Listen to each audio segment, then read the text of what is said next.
I've watched sports since I was a little kid, and most of the time my dad or my uncles would be like, I don't want to watch the pregame, I don't want to watch all that, just call me when the game's on, or we'll change the channel when the game's on.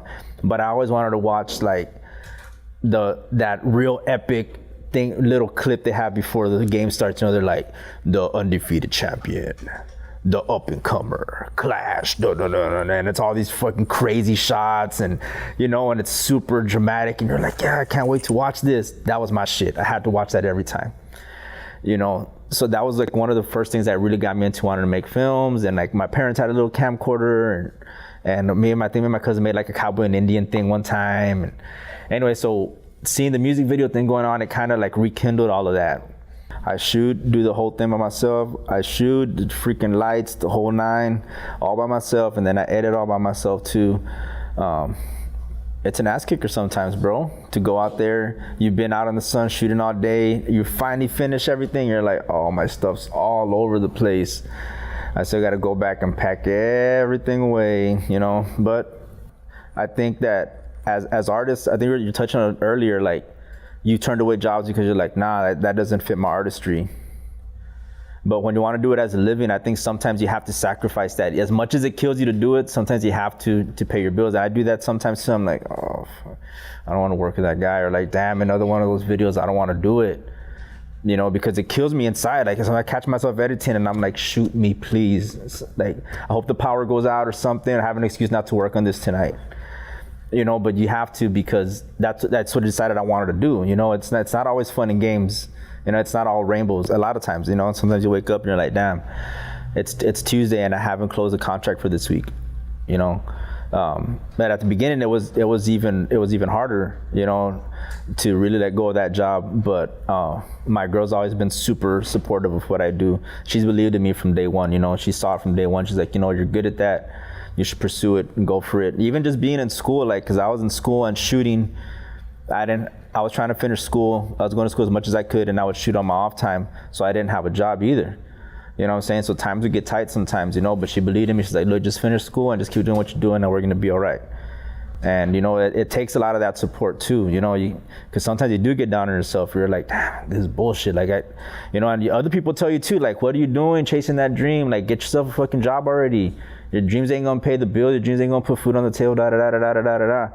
And yeah, I completely get it, and it does get real fucking hard. But if you can just tough it out, do that dark period, eventually you're gonna get to the light and you're gonna shine like never before, because now you're doing what you wanna do, which is something a lot of people can't say, you know, that they're doing. I wake up every morning kind of like, okay, another day. Come on, let's catch up on what we gotta do, you know, like, hey, I got this to do, I got that to do. You know what I mean? But yeah, man, it's normal. It's only human to feel apprehension sometimes or fear, but you know, people always say like your goals, everything you want is right on the other side of that fear. You know, do you have what it takes to go through that? Do you have what it takes to sacrifice a little bit? Maybe not be super fresh, maybe not be super fly, maybe not live where you want to live. You know, do you have it in you to make it through that? Then if you do, you're gonna like what you get on the other side. But it's a tough thing to ask somebody to do that. It's a tough thing. It was kind of selfish and a tough thing for me to ask my family to do that for me, for us, you know? Like, hey, well, we can't do that right now because I'm trying to do this, you know, but just trust me and we're gonna get there. But we're getting there now, you know what I'm saying? There was times where like, dude, we're super behind on our bills. Like, we're asking for extensions, like on every bill we have, like, I'm gonna get extension on that. Hey, can I get 2 more weeks on that? We only had one vehicle. You know, my little ass car that I have. We only have one vehicle, and she's taking it to work some days. I'm walking from the job I had. She would take it to work. I'd walk to go from 10th Street. I'd walk to Papado's there in Far to go pick up my car, so I can go home and see our daughter, and then come back to Far to pick her up from work. You know what I'm saying? Like, we sacrifice, man. I'm not just bullshitting when I say that. You know what I mean? Like, I don't know too many people that are walking to work or from work right now. There's 100 degrees outside, man. You know what I mean? There's some people do, and those are the people that, you know, that are gonna make it. You know, if you're walking to work right now or walking to school right now, just keep walking and you're gonna get there. You know what I'm saying? But it's a hard thing to ask somebody to do that, bro. And it takes that special kind of, not only dedication, but real belief in yourself that I'm doing the right thing. Like, this is gonna pay off for me. I'm gonna do the right thing. We had 2 vehicles. I sold her car to finish paying off Pan Am so I can get back in school and finish school. That's how we had 1 car. We didn't even have a vehicle for a few months. We had just bought it because we only had one car. We bought it, and we're like, okay, cool. Now we got 2 cars. Now we can move around. Sometimes I'm working. She got to pick up Mihan, or the other way around. We feel comfortable now, but she gave that up so that I could go to school. You know, that's the kind of belief she had in me, and it's important to have that, bro. Like you too, when you're walking, like you still believed. Like you could have said, man, fuck that, I'm quitting, bro. Fucking walking all the way to Trenton. What I look like, man? That's ridiculous. And you know what? I don't think you would have been wrong to do that either, because that is a freaking hike, bro. That's not like I'm gonna go around the corner to work. It ain't like that. That's a long haul to go over there, you know. But you believed in yourself the entire time, you know. You can get a win out of no matter of anything, you know. But it's on you, you know, to have that spirit in you that like I'm not gonna lose. I'm not gonna let this mess me up, you know. I caught a felony case. I was in and out of jail for 3 years, you know. With an aggravated assault, don't nobody want to hire you at no retail store, and that's all my jobs that I had was retail. But they think you're gonna jump across the counter and choke somebody, so they're like, nah, you know. So that's the other reason that this film thing has to work, is I can't just get a job. It's hard for me to get a job, you know what I mean? But I wasn't gonna let that like hold me down. I wasn't gonna let that be an excuse for why I can't get this for my daughter or why I can't do this for my girls, you know. I hope that, right now, I don't think my little girl understands the whole thing with my legal situation, but as she gets older, I hope she can understand that, hey, no matter what happens, you can win because your parents did it. People always tell me like, oh man, it's because you went to school for that.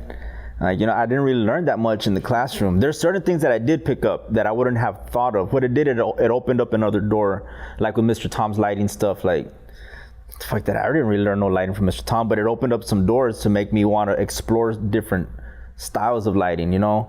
When he showed us some stuff, I was like, okay, well maybe I can try to adapt that to what I do.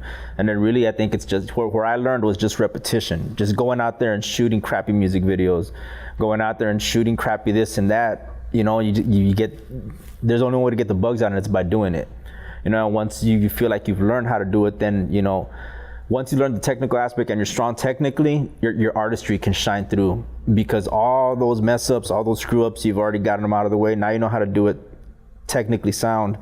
Now if you have the artistry in you, it's really gonna shine. You're gonna get some crazy wow moments, you know. Yeah. You have to continuously evolve, bro. There's you're either growing or you're dying. There's no like other direction. There's no like this sideways. It's up or down, bro. That's all there is to it. The way I look at it in life, you're either going up or you're going down.